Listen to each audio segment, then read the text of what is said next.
Halo semuanya, perkenalkan nama aku Rahel Pasca Resti Manalu dan aku berasal dari 10 MIPA C absen 28.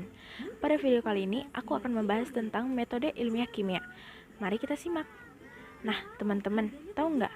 Metode ilmiah itu terdiri dari 7 langkah sistematis loh. Kalian ada yang tahu nggak 7 langkah sistematisnya itu apa aja? Kalau kalian belum tahu, aku sebutin ya. Yang pertama, menentukan objek penelitian. Yang kedua, mengidentifikasikan permasalahan. Yang ketiga, menetapkan kerangka berpikir. Yang keempat, menyusun teori atau hipotesis. Yang kelima, melakukan penelitian untuk membuktikan hipotesis. Yang keenam, menyusun hipotesis baru berdasarkan penelitian jika hipotesis yang lama kurang tepat. Yang ketujuh, menjelaskan hasil penelitian dan menyajikan kesimpulan dari penelitian yang dilakukan.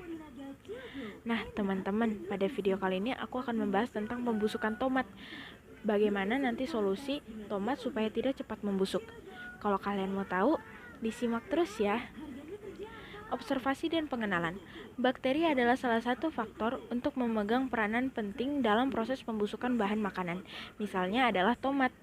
Bahan makanan yang telah terkontaminasi bakteri akan menyebabkan perubahan fisik maupun perubahan kimia.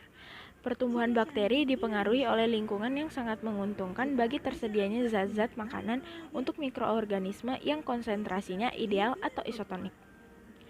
Tomat, apabila disimpan beberapa hari, maka akan membusuk. Penyebab dari proses pembusukannya beraneka ragam, salah satunya karena adanya perkembangbiakan bakteri pada tomat tersebut yang menyebabkan perubahan tekstur warna dan bentuk.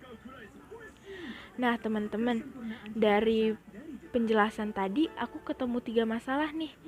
Yang pertama, benarkah mikroorganisme ikut berperan dalam pembusukan buah tomat? Yang kedua, bagaimana solusi agar tomat tidak cepat membusuk? Yang ketiga, sebuah tomat membutuhkan minimal berapa hari ya untuk membusuk? Nah, untuk menjawab semua ini, yuk kita simak selanjutnya.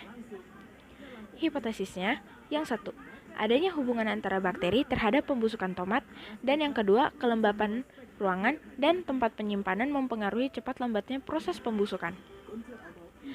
Eksperimen dan analisis data.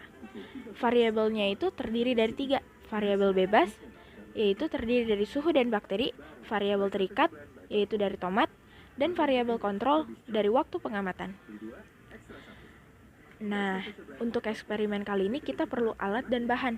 Nah, ada beberapa alat dan bahan yang kita perlukan, yaitu 1. Kardus bekas, yang kedua 3 gelas aqua, dan yang ketiga 3 tomat segar. Nah, cara melakukannya, yang pertama, taruh tomat ke dalam gelas aqua.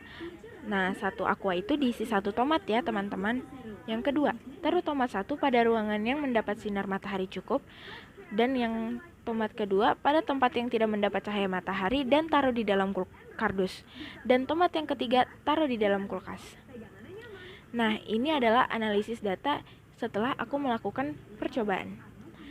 Pada tomat yang pertama, yang kita letakkan di cukup matahari itu mulai membusuk pada hari kelima. Dan tomat kedua sudah membusuk pada hari ketiga yang kita letakkan di dalam kardus.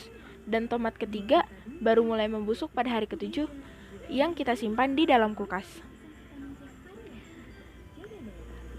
Kesimpulan dari analisis yang tadi aku jelaskan adalah buah tomat cepat membusuk disebabkan karena beberapa hal, antara lain oleh bakteri dan suhu ruangan.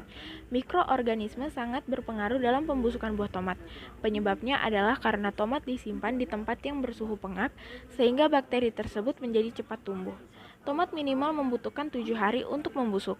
Solusi agar tomat tidak cepat membusuk adalah dengan menempatkan tomat di dalam kulkas, agar bakteri tidak cepat menyerang tomat tersebut.